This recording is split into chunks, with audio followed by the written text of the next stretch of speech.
Welcome back to the Stone Circle, everybody. Today, I have a special guest, Cory Rockwell, possibly the strongest person I've ever met. Cory, would you like to introduce yourself? Maybe let us know some of the lifts you've done because they're pretty insane.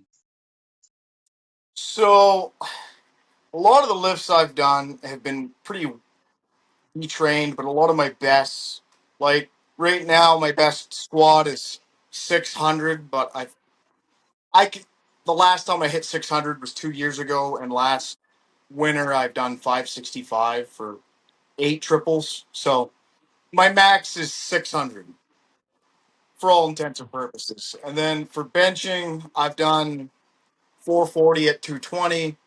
And recently, I've done a 445 dead pressed off the pins.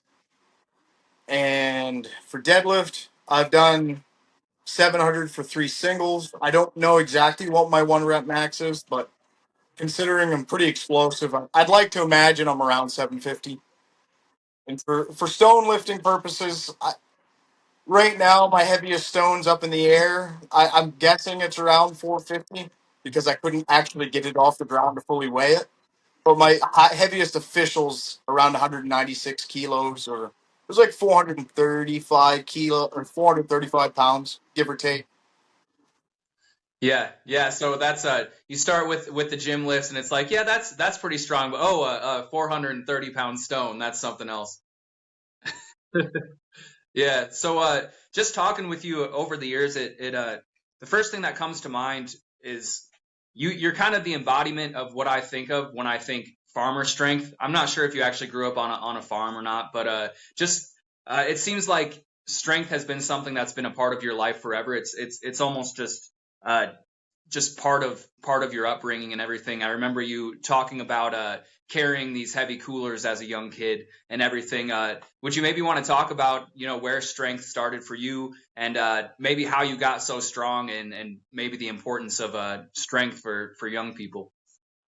So I'd say strength for me started from when I was in diapers, because my older brother, he's 4 years older than me. So I always grew up with kids that were 3 to 5 years older than me, and I've always been stubborn. And when you're a kid and you can't do something that your older brother and his friends can do, you just kind of look at them and you get a little irritated, and you can kind of, as an adult, I look back at it, I'm like, that's probably what started me into lifting, because as my life continued from there, like I grew up with a really strong family. My father's really strong. Never really lifted weights, but I've always watched him do these ridiculous things. Like he'd cut down a tree for the sake of feeding the deer in the winter, and it'd be a full size cedar that'd be like a foot across, and he'd drag it across the yard. And I'd be like 6, 7 years old watching that. I'd be like, that's not normal. Because most of my friends' fathers would just get a four wheeler and drag it, but I distinctly remember him dragging it multiple times. And then as I got older, it was kind of, we used to go on a week long tenting trip every summer from the age of 5. And the last time I did it, I would have been about 23, 22. And my grandfather had this old, like, I guess you'd call it like a steel or tin cooler. And he'd always have it filled with ice and beer and like sandwich meats and hot dogs and stuff. And I remember it was kind of like a rite of passage when you got old enough to be able to pick that up out of the boat and carry it up on the shore. Because no one was able to do that in the family until they were at least in their teens. And I look back at it as an adult, and I'm like, that's not like a normal cooler, because the cooler empty itself 50 pounds, plus 6 bags of ice and probably a couple cases of beer and a bunch of meat. You're probably talking close to a 200-pound cooler, which, looking back at it, anyone in their teens rightfully shouldn't be doing that, or let alone be able to do it. And it's just kind of one of those trends in my family that, even though most of my family doesn't work out or lift weights, it's just naturally gotten strong because that's just the stuff we've done.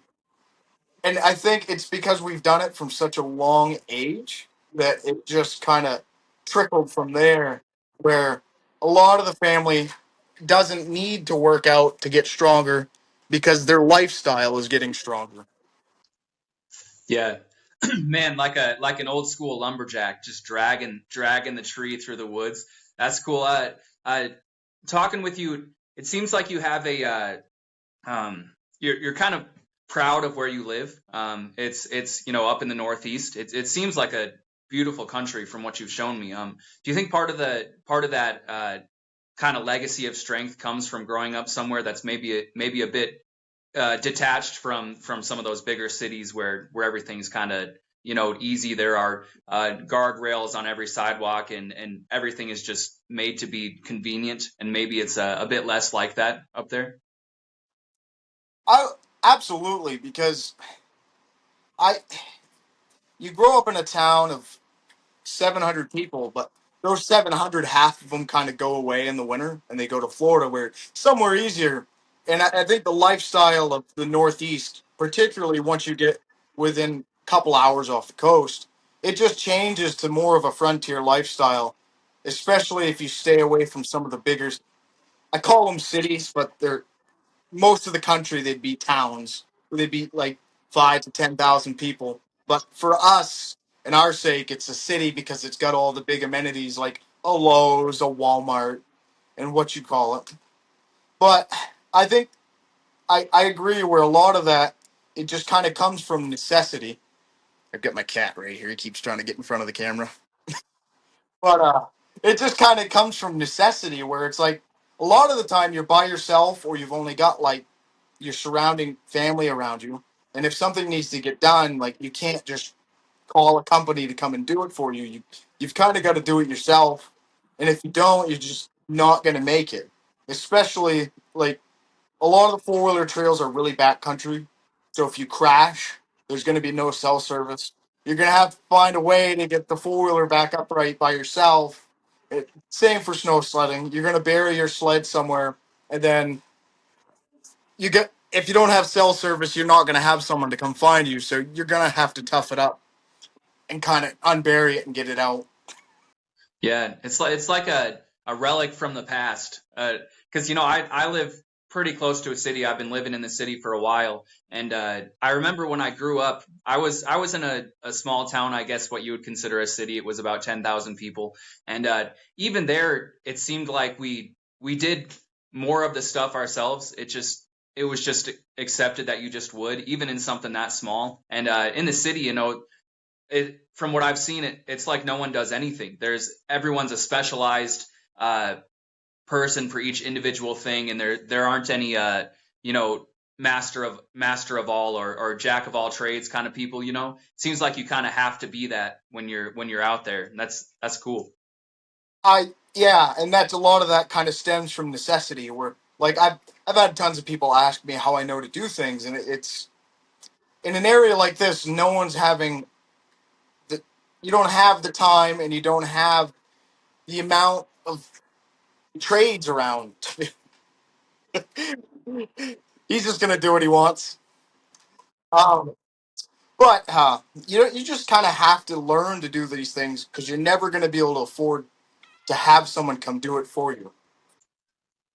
Yeah, yeah. Going back to the going back to the idea of strength. Do you feel like you said the cooler was almost like a rite of passage. Do you feel like like your family viewed you different once you were able to pick up that cooler? Like, okay, now he's a man or whatever.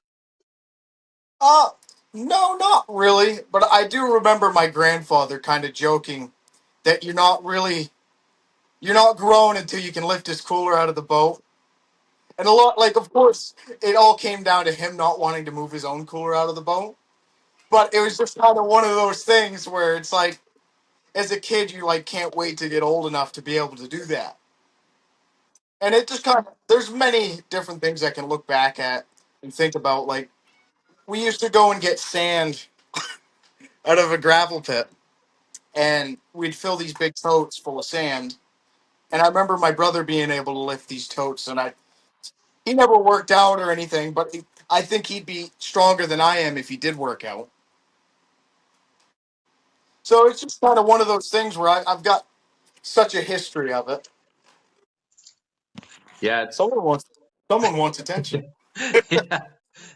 Typical cat. I have two cats in the other room. They'll probably start yelling at me sometime. I swear they learned how to say hello, and so they're like hello.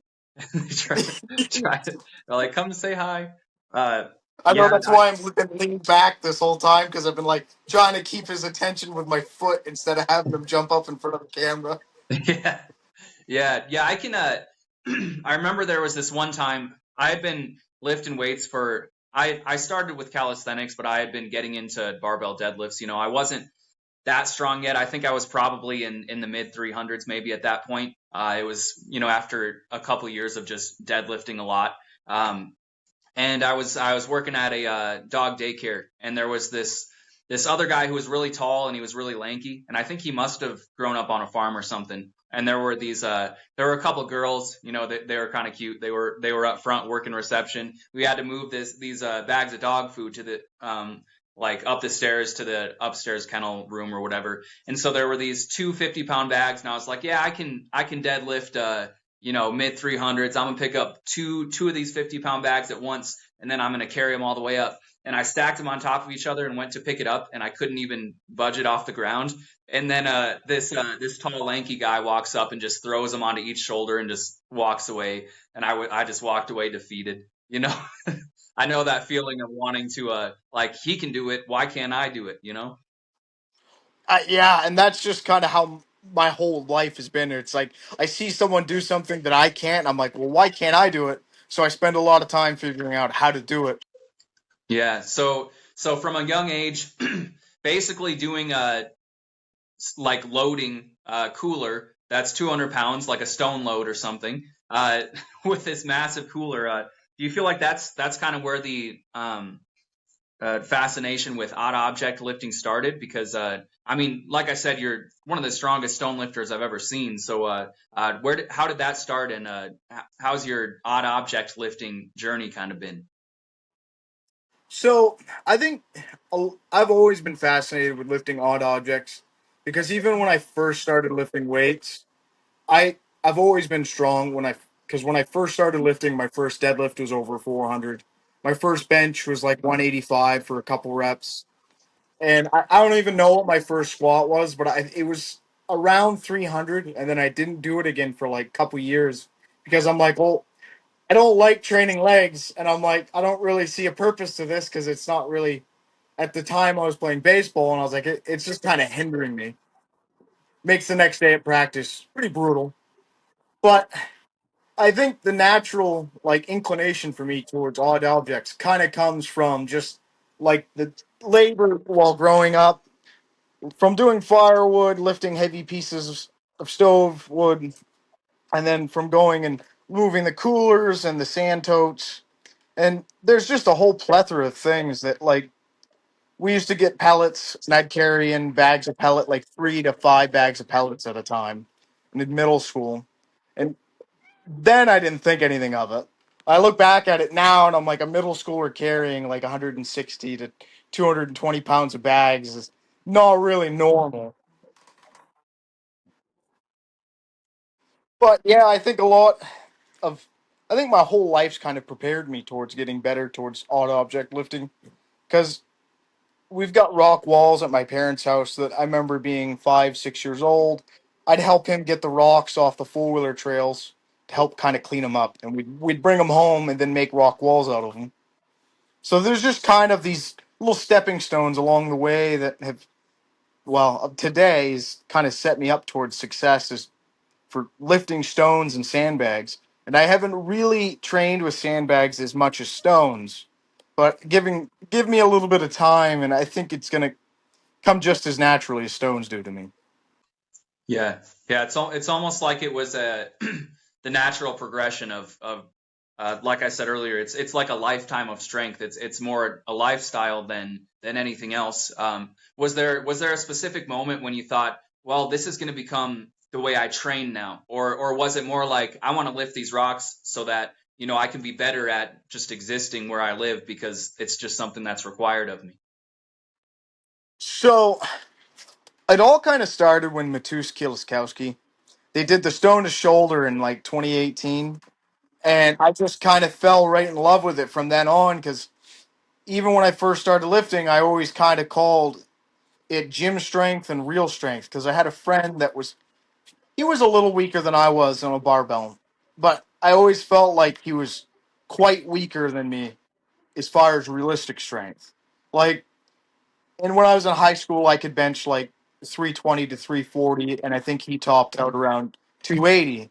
And like realistically, that's not that much of a strength difference.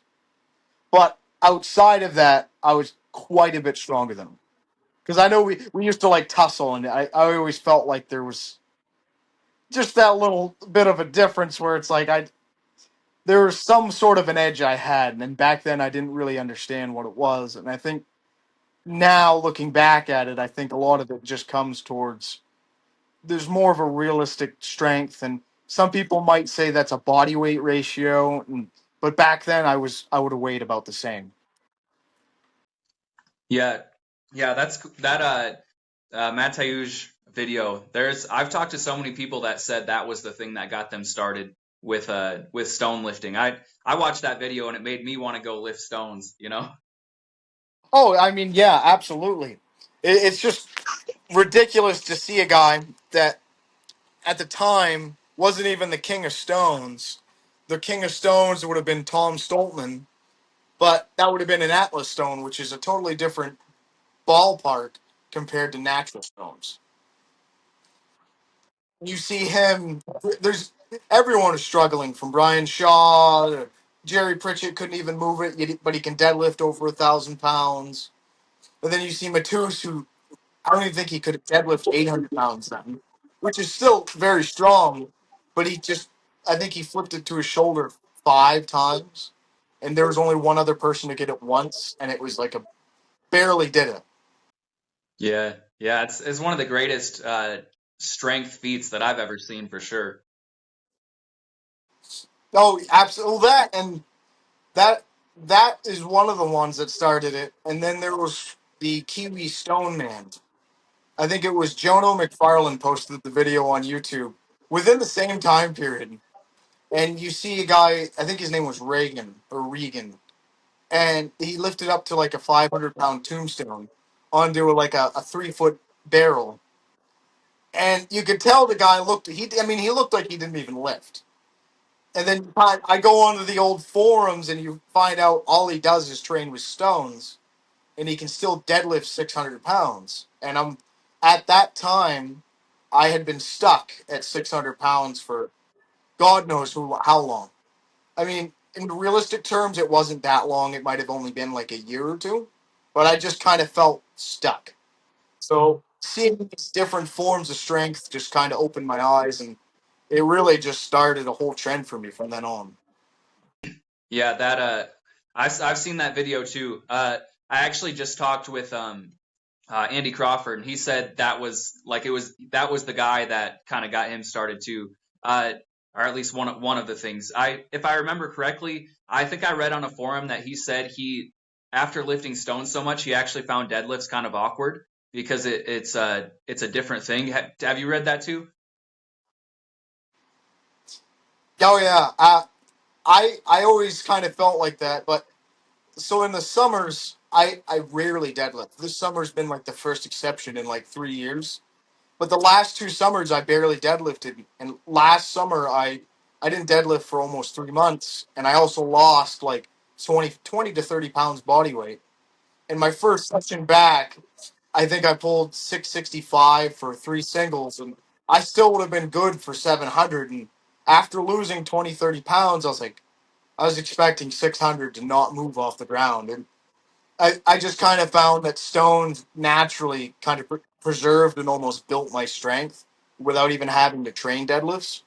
But I don't think it would work that way if I never trained with the barbell. Yeah. So would you say that when you started lifting the stones, that kind of broke you through the plateau you had with your deadlift? Oh, yeah, absolutely. Because it was in the same time period. Eric Bugenhagen would have been going crazy. Alpha Destiny would have been going crazy. So there was like a whole plethora of things that I was trying. And I think a lot of it was it just kind of took me out of the routine of smashing the same movement over and over again, especially a movement I'm not built for. Like my wingspan to height ratio is negative. So I'm not really built to deadlift. And the only advantage I can get on a deadlift is if I hold it closer to my fingertips. But even then, I'm still locking out up towards my hips. Yeah, it's crazy to hear you say that too, because uh, watching you lift massive sandbags, you're one of the few people I've seen that actually stands behind the sandbag instead of actually straddling it. I tried that, and I I can't comprehend the strength to lift things off the ground in order to do that. And I know I never realized how ridiculous it actually looks until I did it with the 400-pound bag, and it makes the bag look ginormous when I'm standing behind it. And for me, I almost think it's the only really real way I can lift sandbags because I've tried straddling them, and my legs are short, but I can still straddle any sandbag. But I always felt like I get stuck or I lose my balance, and I think it's a lot of that's because my thighs are pretty short and my torso's. I'm like 75% torso, so I always felt like as soon as I get over my knees with anything, I'm like falling forward. Yeah, it almost makes me think of like a sumo deadlift versus a conventional deadlift, just the way you do it. I know, and like the way I'm doing it is more like a snatch grip. So it's like 90% lat and biceps when I do it. Yeah, it's like a deficit snatch grip deadlift with an awkward object. So I wanted to ask you because I think this almost ties into like I said, just strength being a part of life. So you're the only person I've ever talked to who has done what might be considered greasing the groove with heavy sandbags. I remember we were talking. You said you would just walk by the sandbag cold, 300 plus or whatever it was, just pick it up, and I think you were shouldering it just like once or twice a day. Maybe you could talk about that and if you would recommend that to people and how it built your strength, if you think it's a good way to go. So I find grease groove. I've done it on every exercise you can think of. I think I've talked to where I used to leave a barbell outside, and I'd leave like 400 pounds on it. Every time I'd walk by it when I was outside, I'd deadlift it, just cold. Like first thing in the morning, I'm walking by deadlifting it, and as the day goes on, it gets better and better. But I don't think I'd advise it for many people unless you know your body and you understand. Like you'll if you can if you can distinguish between when your body's cold and when it's warm, I think you're okay to do it. Like, obviously, first thing in the morning, waking up, walking by, and doing anything cold, it's really not bright. That's like where 90% of people's injuries come from. You wake up first thing in the morning, and you're like, I gotta mow my lawn. And then you crank on your lawnmower, and lo and behold, you pulled something in your back because, I mean, you're just not even moving yet. But I, I always found like that got me super familiar with a weight, where it's like if you can attack it from a unwarmed up or even just a cold sort of body, you when you're warmed up, it's going to feel infinitely easier. Because I've done it with upwards of 550 pounds on deadlift, and your first deadlift at 550, if you haven't warmed up at all, and you just throw it on there, it feels like 1,000,000 pounds. I mean, when you go first yank on it, it feels like you're just slowly pulling a sword out of the stone. And then, like, your next couple times doing it, you're like, oh, okay, this is getting a little easier. Yeah. Yeah, I if I'm not warmed up at all, sometimes I'll find just hanging on a pull-up bar hard. Like it's like my grip isn't woke like awake yet, and it's like I can't even hang on this thing for like 20 seconds. I can only imagine walking up and trying to pick up a 500-pound barbell when you're just waking up. Oh yeah, lo and behold, like your blood vessels aren't even opened up yet, and like your body's just kind of stiff and cold. And it's the number one reason old people hurt themselves too, is because a lot of them are fairly sedentary. So then once they do anything, a lot of the time they try to do it like when they were younger, and then they're tearing something because they're cold.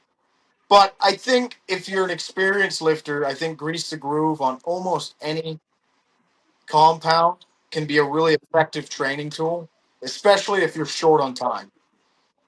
And I've always kind of found that worked best for me. Like if you warm up when you first start doing it for the day, So, say for example, you pick like I've done it with log press, and I've done it where I've left 220 pounds on it, and in the morning I'll warm up and I'll slowly work my way up, do a little bit more reps, and then once I hit 220, I'll leave it on there.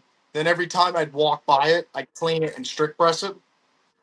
And then I always kind of felt like by the end of the day, it just felt like everything clicked. I kind of like doing like anything trade related. Like you're doing shingles on a roof, for example. Your first few, you're going to feel a little shaky, but by noon, you're going to feel like you're a prime engine that just has everything upkept. Yeah, it's. I like that you brought up trades because uh, if I think about someone who I consider or farmer strong or whatever you want to call it, it's not even necessarily the fact that they can do things; it's the fact that they can just always do things. It's because if you're out on a farm, you're not going to spend 20 minutes warming up to move the hay bale if you just need to move a hay bale or whatever. It's that it seems like it's that ability to just always be on.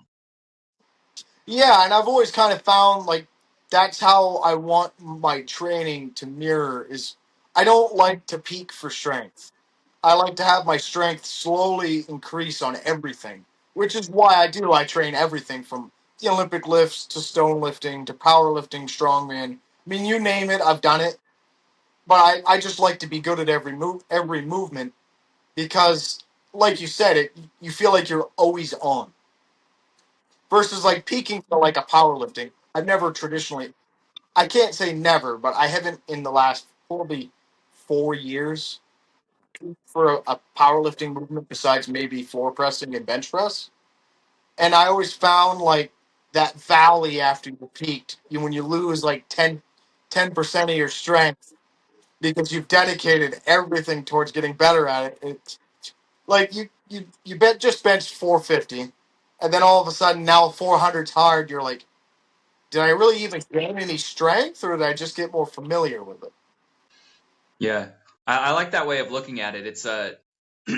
It's more like strength is just something that's a part of you rather than you're just trying to do a sport or something like that. Yeah, Yeah. So something that I've noticed just talking with you over the years is that it almost seems like you're more, maybe it's because of where you live and it's cold a lot of the year. I'm not sure exactly, but it seems like you're more connected to the seasons than a lot of people I've talked to, and it's almost like you go through seasons with your lifting. Like you said, you don't often deadlift during the summer. You're talking about how when it's warm, maybe you'll just spend more time, swinging a bat and training stuff like that. What do you think the importance of having seasons in your training is, and just anything you can think of that has to do with that? Because I find it really interesting. I think mentally, like for me, I prefer to go all in whatever I'm doing, and if I can't go all in, then I might as well change it up a little bit and kind of broaden my horizons. And I've always found living in far northern Maine that our summers are very short. A lot of the time, we don't lose snow until the middle to the end of May, maybe even early June. And then we'll start getting snow again in the beginning of November. So you've got like a couple month window where it's like you try to cram in everything fun to do, outside related to do. And I've always found that I've made zero progress lifting during the summer. I mean, if I do make any progress, it's on some like minuscule exercise I haven't really trained in like years. And I've always found like really recently, the last few years, I've kind of dialed it in to just seasonalize my lifting where like in the winter, it's easier for me to retain weight because I'm not so busy and I can bulk into my lifts. And I've found that it's just escalated my progress. And not only that, it kind of helps with that seasonal depression in the winter where everything's dark, everything's cold. At least you've got something you can kind of focus all your energy towards and have it be a, a positive outcome, really, in the end. Yeah. Yeah, do you feel like the so maybe you take a bit of time off in a sense, you kind of just stay at maintenance during the summer with the lifting. Do you feel like that almost it's almost necessary for someone with your level of strength? I remember hearing that some what was it? I don't remember how long it was, but Ronnie Coleman after a show, he would take like a couple months just like straight off, and he wouldn't do any lifting, come back stronger than ever. Do you feel like having that time where you're just living life and maybe not making lifting everything, it almost supercharges your training when you go back to it? Oh, absolutely. That's been the one thing the last couple of years I've really, really tried to just I put all my attention towards it is recovery. And I don't even mean like, oh, you've got to sleep X and X amount, you've got to eat X and X amount. It's time away from the weights and bar, just really anything. Because people don't realize if you work a physical job, that's just if it's physical enough, it's enough stimulus to be similar to training. And it's a lot of the time it'll negatively affect your training. So stress is stress at the end of the day. And if you're already doing a million other physical hobbies in the summers, you might as well kind of take a mini vacation from really kind of beating your body up. And for me, I think it's done wonders for my progress because for a long time, for like 3 years, I felt like I made zero progress. But as soon as I started taking more and more time away and just kind of living a bit more, I've found that not only my enthusiasm has increased, but I feel like I can increase the weight on the bar or in the bags or stones pretty steadily.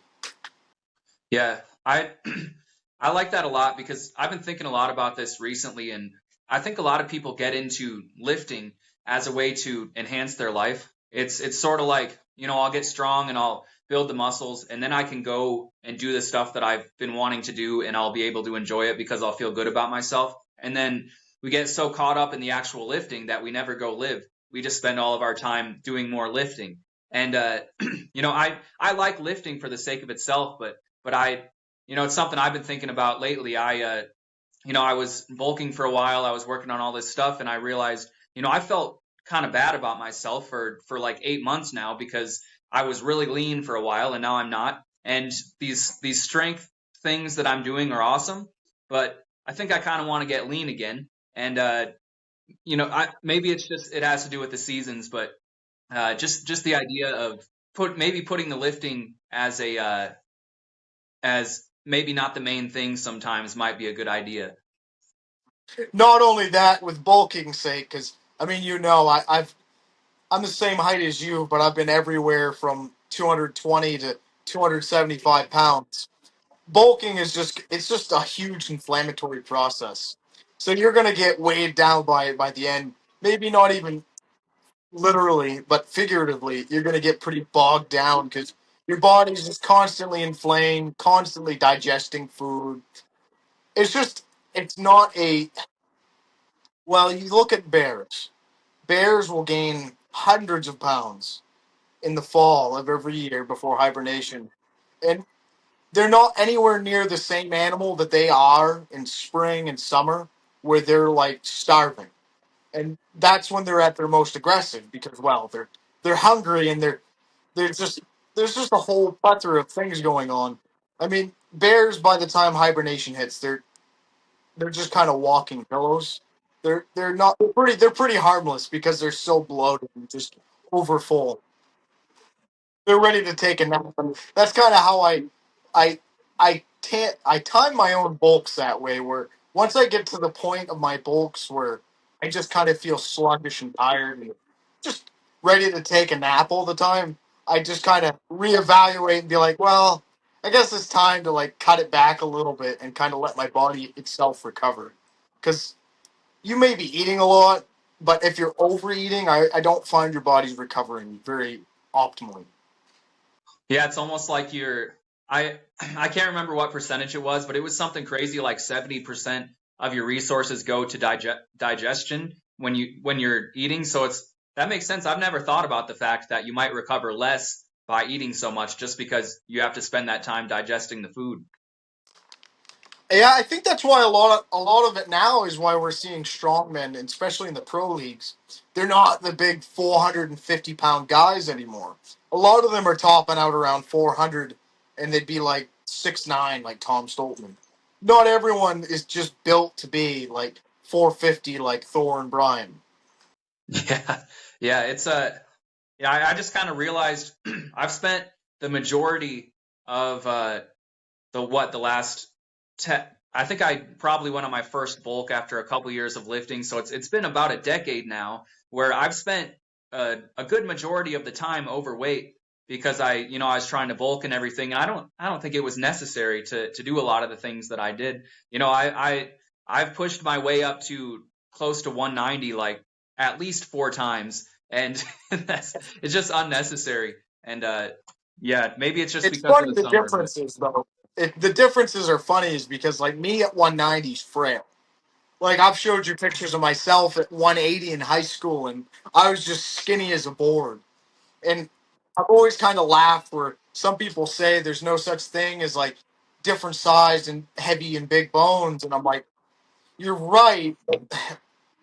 There's something different in the way people are built. Where like me and you are the same height, and when I was 180, I was skinny as a rail.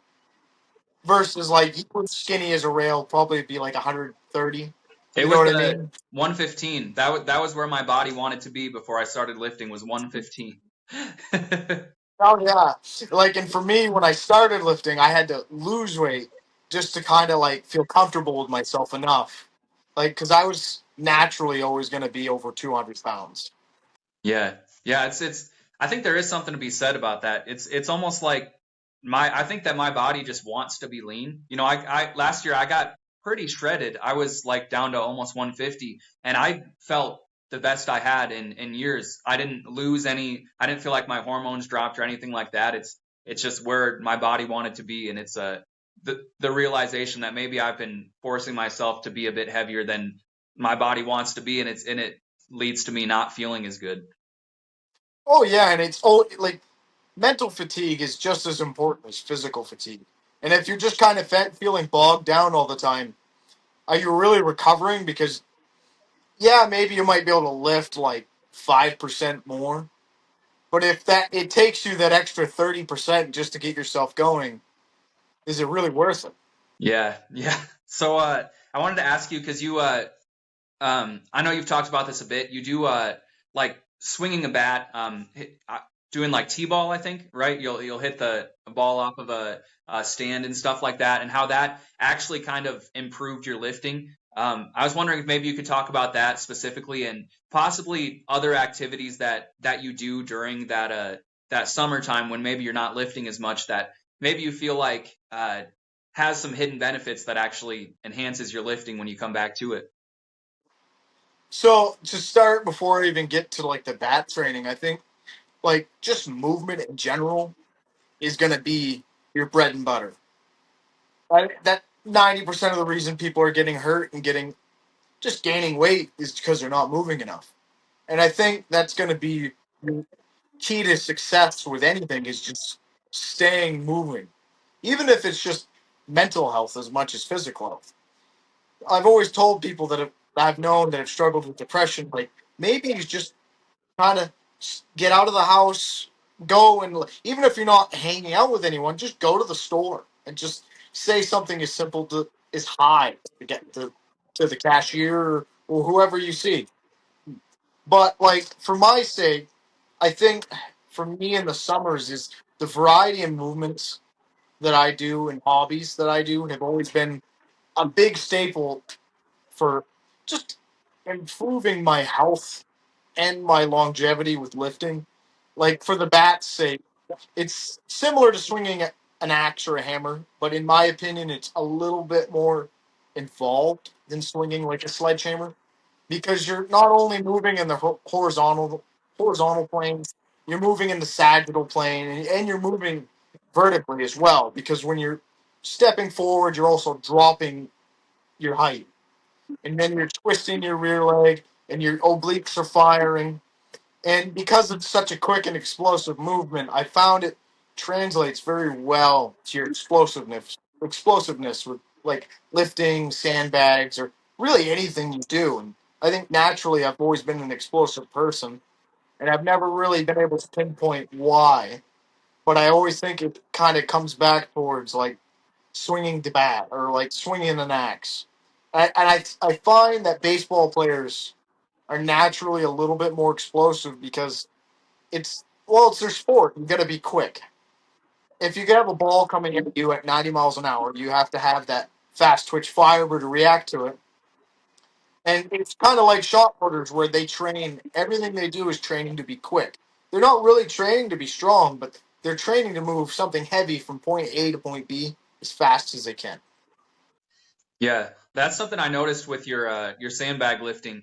I think you probably have shouldered the 300-pound sandbag faster than I've ever seen anyone do. Just like one, even off the ground, it's explosive. It just happens that your explosive strength, your explosive power exists on a much higher level than than like if I was to be that explosive, it'd be I'm lifting like 150 or something. It's so do you feel like there's a just in general, do you feel like explosive power is more exciting than max strength if you had to choose? It's a tough coin to flip, really, because there's so many exercises and so many lifts. But I always found like whoever can move similar weights faster, I've always found them to be they're actually going to be the more physically prominent person. So like if you take two guys that can deadlift 600 pounds, maybe one guy can deadlift 600, but he can deadlift 500 for 10. But one guy can deadlift 600 and the other can deadlift. He might be able to eke out 3 or 4 reps of 500. You might think the guy that can do it 500 for 10 is stronger, but he's also moving very slow and he's got those slow twitch fibers where he can just kind of do one right after the other.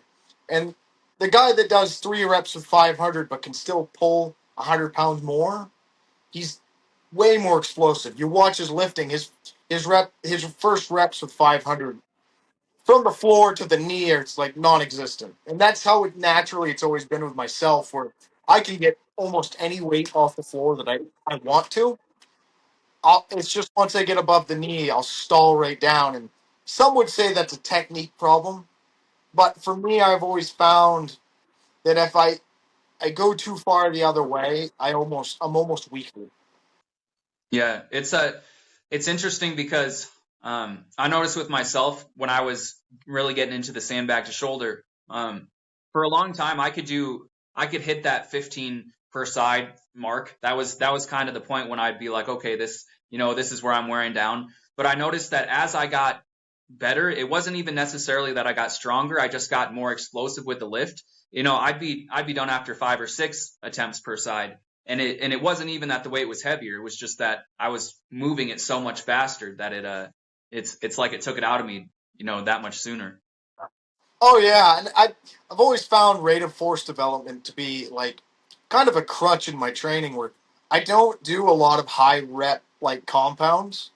I'll do a lot of like high set compounds where I'll pick a weight like for example I mentioned squats earlier where I said I've done like 565 for like 6 to 8 sets of three. I've always found that to be it's just way more transferable for strength versus like if I did 500 for like a couple sets of 10, that's not going to do anything for me other than just build up way too much fatigue. And it's going to hinder. And after I'm done those couple sets of 10, I can't really do much for training after that because my body's reserves are gone. Yeah, I might be a little bit more beat up doing the triples as far as like tendonitis for squat's sake. But I'll have plenty of energy to do things like Romanian deadlifts or stones or like even assistant lifts for both after. Yeah. Yeah, it makes a lot of sense when I was doing more barbell lifting and stuff. I found that I would work up to a max single for the day on some kind of squat variation, and I tried backing down to like 60% doing sets of 10, and then I tried backing down to 70% and doing sets of 3 for the same volume. I found I actually was more recovered when I did the sets of 3 with more weight, just because something about it was just different. Oh yeah, absolutely. That top end strength. Not only is it like muscularly fatiguing, it's just neurologically, you're pretty much clocked out after that. You're starting to see stars, especially if it was heavy enough. And then you look at the weights after that, and you just don't have that drive because you just put everything into that one set. Yeah. Yeah, do you so I was gonna ask you, what do you think the importance of barbell lifting or just more traditional gym stuff is on developing odd object strength like sandbags and stones and stuff? So for me, I'm naturally more like prone to like odd object lifting. So it's never been like my main focus. My main focus has always been getting better at the barbell. But I've always found that that's going to be your best tool for getting stronger because it's just a lot easier to track. Like you can go as much as 1 pound increments, and it's you have the plates there to tell you. And this might be a little bit controversial to some, but a 600-pound deadlift at the end of the day is going to be a lot more fatiguing than a 300 to 400-pound stone or bag. And I say that because with bags, it's all the weight isn't coming off the floor at the same time. You might have one end of it come off, or you might. It depends on how you lift them as well. But when you're deadlifting 600 pounds, it's if you're not using a super whippy bar, all of it's coming off the floor all at once, and it just promotes just a whole body response. You've done deadlifts. Once you're done doing deadlifts, you're pretty dead to everything. So your energy's pretty gone, but you take something that's naturally, yeah, it may be made, you're made to lift. Like barbells, it's made for you to lift them, and a bag is not made for you to lift. But because you can load up the weight, it's just a lot more fatiguing. But that fatigue is more positive in its reactions for your body than maybe like a max 100% effort sandbag because you can kind of like try not to upset too many people because I am very, very pro on object lifting. But I just find that some people don't. They put too much energy towards only lifting odd objects when their main goal is getting stronger. Where you can get stronger at a deadlift, and it's gonna automatically get you stronger at a sandbag or a stone. Maybe not fully, like because you're gonna have your weak links in your forearms and your biceps. But getting stronger at a sandbag isn't inherently going to make you stronger at a deadlift. Like you said, like you've lifted sandbags long enough without doing deadlift. Deadlifts just feel weird. Where might maybe you don't want to and you don't have to, but it might even be in your best interest to do deadlifts for a little bit to kind of break the ice on maybe even future strength gains for sandbags. And I think at the end of the day, the importance is it just gives you something pretty like cold cut. Like you can't fudge it. This is my progress, and I can go back and look and see the weight on the bar is different, and know that it's not. Maybe it's just a bag of sand dried out a little bit better, and it's not as cumbersome because wet sand's really hard and compacted, and might there's just a lot less factors where it's as simple as bending over and grabbing a bar versus maybe the sand wasn't in the right position or maybe the stone you weren't getting on the right grips today. And I think that's kind of the best thing with strength training is keeping it as simple as possible if your goal is top end strength. But if your goal is a specific strength like weightlifting or sandbags or stones, and yeah, you should definitely practice that the majority of your time. Yeah, yeah, I've I think of Dave Nisbet, Caveman Dave Man. He had the same kind of thought. It was like if you want to be the strongest you can with sandbags and stones, you should probably do some barbell stuff too. Do you and it seems to be a trend among at least most of the strongest people I've talked with is they do kind of a mix of both.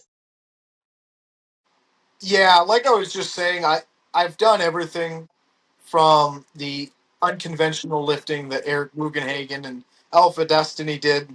And I've done everything from that to I've done CrossFit, I've done weightlifting, I did a very short stint of bodybuilding. I just didn't care to get to that sub 10% body fat.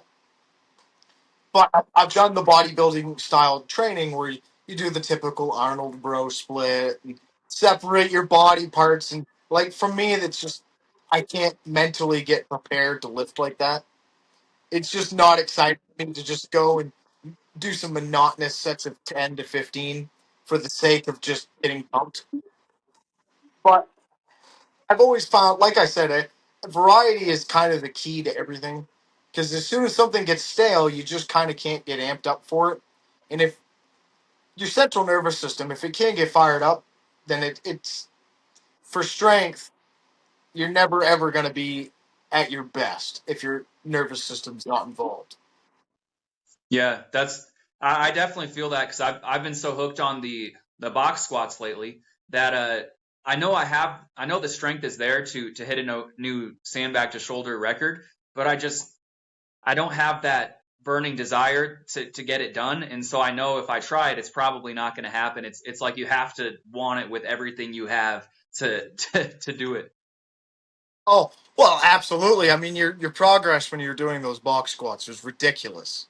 I mean, you went from doing like sets of 50, sets of 70, and then you went as absurd. You went to like 500 reps. I'm like, this is crazy. It's doing sets that are like 2 hours long. I'm like, that's just insane. And everyone's commenting like, what is he doing besides this? And I'm like, guys, that is the workout. Who's gonna have energy to do something after that? Like I'm sure you did calisthenics to kind of warm up prior, but after a set like that, like your drive is gonna be gone. Just like anyone, like if you do a 100% max effort squat, deadlift, or bench, it's just your nervous system's kind of toast. Yeah, yeah, I would do I get my lightweight lower back and ab training in, just some body weight hyper extensions and stuff. But I did find after those after the sets of 500, it's like maybe I'm doing sets of 20 max with just body weight on, like an extension, which, that's just easy stuff in between like putting away my camera and everything. But yeah, definitely took it out of me. I've been working with timed sets just to try it out lately because I had so many people ask, what's an alternative to going for 2 hours? So I've been doing like 30-minute sets, and it's been a fun change. It feels bad to stop early though. I feel like I should just keep going after 30 minutes, which is kind of funny to think that 30 minutes feels like a short set. But yeah. It's funny that like I always found that your best workouts come when you try to cram it all in the shortest time frames possible. And I think that's kind of what's one of the biggest problems with lifting now is people spend forever. It shouldn't take 2 hours to do a simple squat workout. When yeah, it doesn't really like I don't think it really matters what you squat. It shouldn't take an hour to work up to your top set. Because you look at guys like I think it's Jesus Olivares, the guy that's squatted like 1,050 drug free in the IPF. He can get up to his top sets in like 25 minutes. He's not taking these 20-minute breaks between his sets. Of course, he takes these monstrous jumps. He'll go from like I think his first set's at like 300 something pounds. So then he'll jump 300 pounds every set. It seems like. Yeah, yeah, I think that's one of the things I like so much about density training and stuff like that, which is almost just like high sets, low reps, but just within a set time frame. It feels like you really do just get a lot done, and you realize, oh yeah, I didn't have to take an hour to do that. Oh yeah, well, it's like those old CT Fletcher videos where he had those killer monster sets at the end of his workouts, and that would be like 90% of his workout is that like a million set drop set of tricep extensions or something ridiculous like that. And I remember I used to like my training back in the day used to be very similar to that when I started, where like my bench press workout wasn't like a 5 by 5. I'd go and see what would be like a cool challenge to do So I'd put like my body weight on the bar and I'd set like a timer. I'd have 20 minutes and do as many reps as I can total in that 20 minutes. And I've always found, like, for hypertrophy's sake, those time sets are way more beneficial than, like, doing a generic 3 by 10.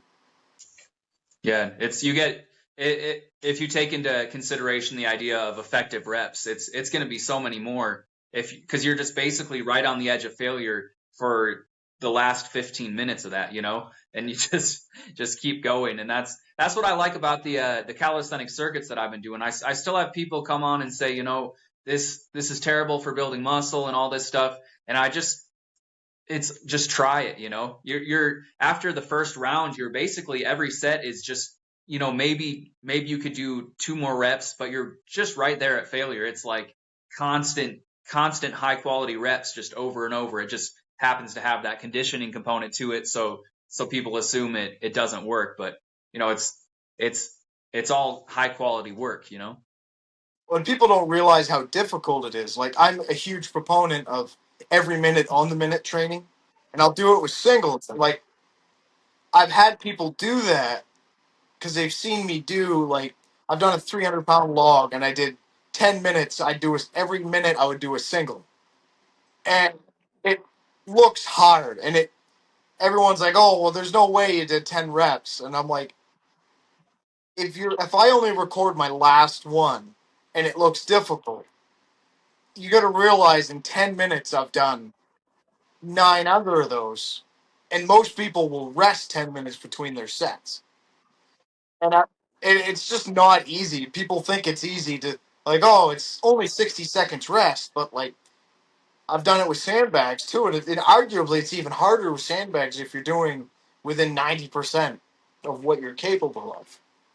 But I find it very beneficial because it's like what you were talking about, where it's like trade work, where you're doing a lot of that over and over again manual labor, and that I think it's just kind of natural how your body wants to do things, where instead of like holding on to something and doing a million reps until your set's done, naturally how work is done, you move something from point A to B, and then you stop and you grab another thing and move it from point A to B, and it's loading things onto a wagon or loading things onto a truck. It doesn't matter. That's just kind of the natural way of things. Yeah, it's that strength endurance to just keep going. That's I wanted to ask you because doing 300 pounds overhead for 10 reps in 10 minutes, that's pretty next level. I don't know if most people understand how ridiculous that is. Do you have any tips for someone who maybe wants to get into pressing odd objects, and maybe some just what are your favorite odd objects to press, and how do you build that strength, would you say? So pressing odd objects is much like, for me, lifting a sandbag off the ground. 90% of it's going to be balance. But as soon as you find your balance, like for an Atlas stone, I've strict pressed 240 on an Atlas stone, and my first couple failed attempts, it looks like there's no way it'll ever happen. But as soon as you find that center of balance, it just flies over. And for me, naturally, it's easier than like a barbell, because a barbell, it's just awkward for me to do a shoulder press with. I might be able to shoulder press 275 to 300 on a barbell, but my body naturally wants to have my arms in front of me. And for like an Atlas stone or a sandbag, that's your strongest position, is have your forearms in front of you and your elbows almost tucked in. And is your biggest friend with odd object lifting, especially overhead, is just going to be balance. And if you're going to know, it's right off the bat if you're going to be able to get it, because it should feel almost weightless in your hands, and it shouldn't feel like it's rocking back and forth. Yeah, do you what's the importance of that backwards lean at the hips for something like that? Because it seems like a lot of like pressing stones, you almost have to, get your torso way back. So I think it's a necessity. It's with anything overhead, you're just doing it to avoid hitting your chin. But like, it's also it's changing your center of balance. So when you push your hips forward, It's pushing your center of balance more over your toes, but it's also lining up your shoulders with your ankles. Because if you do it the proper way, you're not doing it with straight legs. It's not like you're just bending back with your back and the weight's behind your center of balance. Your knees aren't fully locked, so your hips are going more towards your center. It's a hard explanation to do because everyone that's big into the odd object lifting and overhead odd like pressing, they talk about the lean back and they talk about its importance, but they don't talk about the why it's important. And other than like it might involve other muscle groups a little differently. And I don't know like the science behind it, and I can't really draw you a chart. But I think 90% of it has to do with your center of gravity, and I think it's pushing what would normally be your center of gravity with an overhead press is it should be right over your ankles. But if you push your hips forward and you bring your shoulders back, it'll your center of gravity is going to kind of follow your hips, and it'll line up your shoulders with your ankles a little bit better if you do the lean back properly. It's hard to describe through like a discussion. Versus like if I was out in my garage right now, I might be able to do like a live example. But I think 90% of it is center of gravity and balance. Okay, yeah. Do you feel like you could build like if someone wanted to just go all in, do you feel like you could build pretty decent strength just pressing the odd objects, or is it kind of like with the rest of sandbag and stone lifting, you think there should be a good helping of barbell pressing and stuff like that? So like because strength is kind of relative. Like if your goal is to like you want to log press the maximum amount of weight, it's gonna that would probably be your best bet is to practice pressing any sort of odd object you can find. Like my personal favorite's the Atlas Stone, and I've done a 200-pound keg strict press, and I've done like, but with my hands at the bottom instead of doing like the staggered grips you would do with kegs, which makes it just a whole different feat for balance. But I think with anything, there's a time and a place. I think 90% of people's focus should be picking something that they can do the same way every day. And for like odd objects' sake, because there's so many variables behind it, it's almost impossible to do it the same way twice. As much as you think you are and you feel like you're doing it, the sand's always going to be in a different angle, and your hands might be that millimeter off. Where on a barbell, you can kind of like, if something feels off, you can look at it and like, oh, well, this foot was twisted a certain way, and that was the variable that kind of changed everything. But at the end of the day, it just kind of comes down to your goals. Like, do you want to get better at strictly pressing odd objects, or do you want to get to that top end? Like, I want my pressing power to be like maxed out, where I think your focus should be on stationary pressing as well as standing overhead pressing. Yeah, it's interesting to hear you say that because most of the people I've talked with seem to think the fact that odd object pressing, the fact that it is different is the benefit. But what you're saying is maybe you want something that you can control. You think that maybe doing this something that's the same is actually better because then you can measure that strength or It just depends on your goals. Like, if you would take a person that wants to get better at a military press, I don't think they should spend their time doing any sort of odd object lifting. Like, for example, you're you can overhead press 185 right now, and you really want to get to that two plate barrier. I don't think odd object lifting is going to be that dividing factor that's going to get you to that two plate mark. But I think it would be a good assistant exercise after your barbell work. So if you had like a 100-pound sandbag or 150-pound sandbag, and doing that for maximum reps after your main work would probably be best, even if you do use your legs a little bit to help, because it'll help build up those stabilizing muscles. But I at the end of the day, I think strength is so specific to what you want to get strong at that your skill, like your time is best spent towards the skill you want to get better at. So if you want to get better at basketball, you shouldn't spend your time hitting baseballs. And if you want to get better at like golf, even though swinging a bat for baseball is similar, it's not the same at all towards hitting a baseball. It's similar, but it's not the same. Much like pressing odd objects and pressing a barbell. They're similar, but they're not the same. Yeah, I really like that take.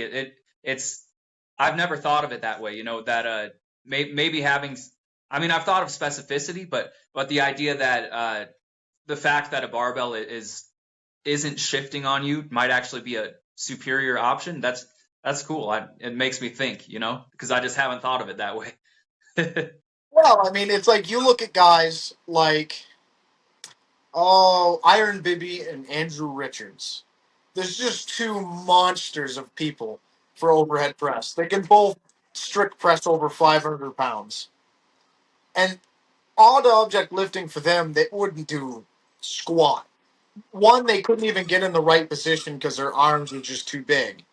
And two, it's you're never gonna find a stone big enough and with the right proportions enough for them to be able to press it to be able to help their standing strict press for on a barbell specifically. I think for logs it might have a bit more place, but like I said, for the stabilization factors. Yeah, yeah, those guys are really strong. That's a good point too. Yeah, Like yeah. what stone are they going to be able to even get into position that would be heavy enough? You know? Oh yeah, and it'll take them 30 seconds to get it there because not being rude, but they've got so much mass in their midsection. It's just going to be such a monster of a fight to get it there that all their energy is going to be spent getting it to their shoulders versus kind of working on the muscles they want to work on. Yeah, yeah. So, all right. So we've been talking for a while. I just wanted to ask you one last thing because I think a lot of people watching this will think it's cool. If you had someone who wanted to improve their sandbag to shoulder or stone to shoulder, what would be your number one assistance exercise for each of the three spots, from the ground to the lap, from the lap to the chest, and the chest to the shoulder? And uh, or would your answer be just doing that more for the sake of specificity? So initially, I think doing it more is going to do a lot. But in the long run, like if you're looking to get better from the floor specifically, you're you're going to be as strong as your weakest link, and 90% of people, their weak links are going to be their wrists. So if you can't lock into a stone with your wrists, you are, I mean, you might as well be dead in the water. You might get it off the floor, and then it's going to start rolling out of your fingers. So, and as far as getting your wrist stronger, I've always been a big proponent of doing the seated cable rows, but I do it a certain way where I'll take the V grip and I'll throw a 2x6 in between it, and I'll make sure that I hold it specifically right underneath my wrist, and I don't even use my fingers at all. And for me, I didn't even train stones and bags for like a year, or maybe 9 months.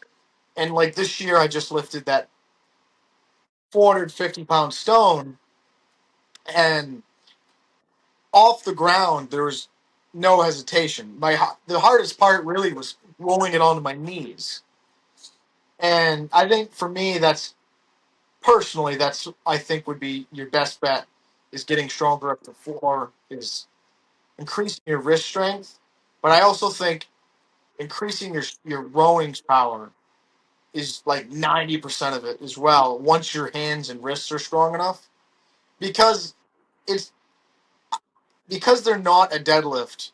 Your main driver really should be through your legs, but after your legs push it from the floor, it should almost all of it be throughout your arms and your upper back. And I've always been really strong in the upper back department. But I used to do a ton of rows. And I think that's been number one of the number one reasons as to why I just took off with stone lifting after I was pretty strong at barbell lifting. Is because I had the strong biceps and upper back. Yeah. Yeah, that's I like that answer a lot. Because I have had a lot of people say, I can't get my hands to stay in position. It's that almost like false grip kind of thing. I like the idea of the cable rows. That sounds like a really good idea. Oh yeah, and like because you can kind of cheat it, so you're overloading your biceps and your forearms in that way. And my least favorite exercise that I see people do is zerchers. I just don't think they're very. I your mind's in the right place because you're getting your body in a similar like angled position, but you're also not working your body the same way at all. You're only using the muscles in a similar motion. So, and like because it takes your arms completely out of the factor, and your arms being your I mean these are hooks. Like if you're a fisherman, you want a good hook if you're reeling a fish in. Your line is great, but finding a strong line is it's pretty easy. But if your hook's weak, you're never going to get a fish in because it'll break before it even starts. So it's the whole. I just don't. I'm not a big fan of zerchers because most people can't do them properly because they're not built for them very well. Like myself included, doing deadlifts, zercher deadlifts, I'm just not built for them. But doing zercher cycles, I am. But I even those they'll strengthen your core in a similar way. But because your hands and your arms aren't in anywhere near relatable position with stones and bags, I just don't think your time should be spent doing those. I feel like you'd be better off if you're looking to strengthen from the lat to the standing position, just getting your legs and your glutes stronger in any fashion.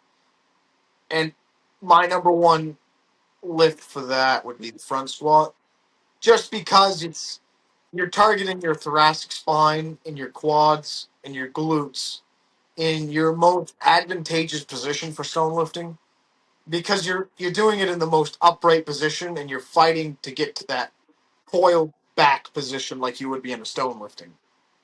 Yeah. Yeah, of course your answer for that section is my least favorite exercise of all time. Probably Most because people. because it's so effective. Oh yeah, they're not easy at all. And for me, like I have a big neck, so every time I do front squats, I always feel like I'm choking myself out every time I do them. Yeah.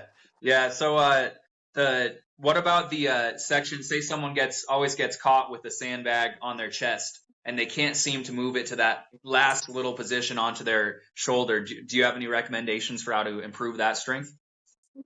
I so that last section, it just depends on the individual. A lot of it's just going to be grit and just how stubborn are you. But I think a lot of that still comes down to having the strong arms. And I personally think being strong in the pressing department is only going to help you in that because it's helping you. Your triceps and your delts are going to be helping guide that bag into the right way or stone or whatever it is. And if you can't push it or slide it and your triceps and your shoulders aren't strong enough to be able to stabilize it as well as slide it, then you're never going to get it to your shoulder without that slow popping process. Yeah. Yeah. I always notice that about your lifting is that last bit, there does seem to be a lot of uh, a press there. Like you are kind of pressing it into position. And I think that is definitely a weak point for me because I have always been one of those kind of skinny, okay at deadlifting, but bad at pressing kind of guys. And I think I say this to a lot of people, and I think having a strong chest is going to be your best friend with anything with odd object lifting. Because when you're doing a chest fly, for example, it's putting your body in that bear hug position. And like you're very big on the bear hug sandbags, like specifically for like bringing it from the floor into your lap. And if you can get stronger with your chest in that position, then it's only going to guide, like, aid you along the way. Because if you can't squeeze your arms together, at a pretty high rate, your control on the sandbag and the stone is just it's going to fall apart from there on, and it's going to force that weight onto other muscle groups that might not even have the natural disposition to be able to tolerate that stress, like your biceps. Like your biceps aren't meant to shimmy 400 pounds slowly. Yeah. Yeah, I really like your answers because it almost feels like we're uncovering some kind of secret here because I almost half expected your answer to be, well, if you want to get stronger off the ground, just deadlift. If you want to whatever, but uh your answer is strengthen your wrists, maybe do some front squats, strengthen your glutes, and then just freaking get your chest strong. Like if someone asked, how do you improve your sandbag lifting? I think most people might just theorize, just improve your deadlift strength or whatever. But the idea of strengthening your chest, because that's going to help you get a sandbag to your lap and help you lift it up, and strengthening your wrists, it's just cool. Like it makes me want to lift sandbags because it's so different from what you would need to lift a barbell or something.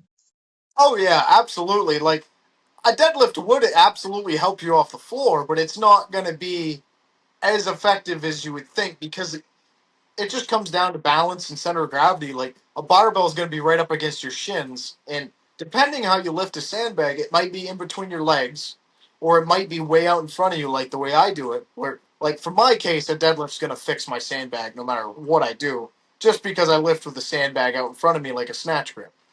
But like for someone that does it in between their legs, like, and you're doing it the bear hug way, like your chest being stronger is just going to stabilize everything. And to a certain extent, like for my case, I already have short arms, and having a bigger chest just puts me at a huge disadvantage for the bear hug because getting my fingers linked is like near impossible. Yeah, yeah, I didn't think about that. If you get your chest too big, it's more distance between, or more stuff there. Well, it's like weightlifting. Having like only actually sandbags and weightlifting are very similar. Where if you have your arms, like your biceps specifically, are too big, it puts you in a way like a position where you can't get into that optimal. I for cleans you can't like for me. I'll never ever be able to rack fully. But same with sandbags though. Like if you have bigger arms, it's going to shorten your moment arm or really lengthen your moment arm when you're doing the bear hug. So then now you're increasing the distance your fingers are from each other, as well. Like even if you have a bigger chest, that's also putting more expansion on the moment arm. So then it's just gonna over time it makes it harder and harder. Versus like if you're a skinny guy with long arms, doing the bear hug is just naturally gonna be right there for you because you can get all the way around the bag because you've got so much room to play. Yeah, I've seen some people who are able to almost grab like their elbow. I'm like, man, my arms aren't. Yeah, I can get to the S grip, but beyond that, I can't really do too much. It's funny. It's almost like, well, if you want to build up your biceps, then have fun because you're gonna have to use them more with that hands apart grip. And just it's a yeah. So man, this has been a really awesome conversation. Do you have any final message maybe that you'd want to leave for the people watching this? I think it'd be the same message anyone would have with strength and bodybuilding in today's society in general is don't fall into the trap of getting on to drugs and gear because like you look at a guy like myself, I've never done steroids in my life. I live in an area where the exposure to them is zero, and my only exposure to strength and fitness is through the internet. And if I can do it, then anyone can do it. And maybe I have more of a natural disposition towards strength, but I don't have a society or a group and support group around me that would just naturally boost your drive towards success. So that's why I say, like, if I can do it, anyone can do it. And much like anything, don't get discouraged if you see people have success right off the bat and you're struggling because everyone has a different timeline. And eventually it's going to click for everyone, but matters on what steps you take to get there. And everyone's staircase is going to be a different length. Yeah. Yeah, that's a great way to end this. I can't think of anything better than that. So thanks a lot for doing this. Where can people find you on social media? So you can find me at Mooseville Strong 895 on YouTube. And if you look up Cory Rockwell on Instagram, you should be able to find me as one of the first ones. I can't remember my exact tag on Instagram, but if you look up my name, you should be able to find me right off the bat. All right, awesome. Well, thanks again for doing this, and we'll keep in touch. Yep. Thank you. Thanks for having me on.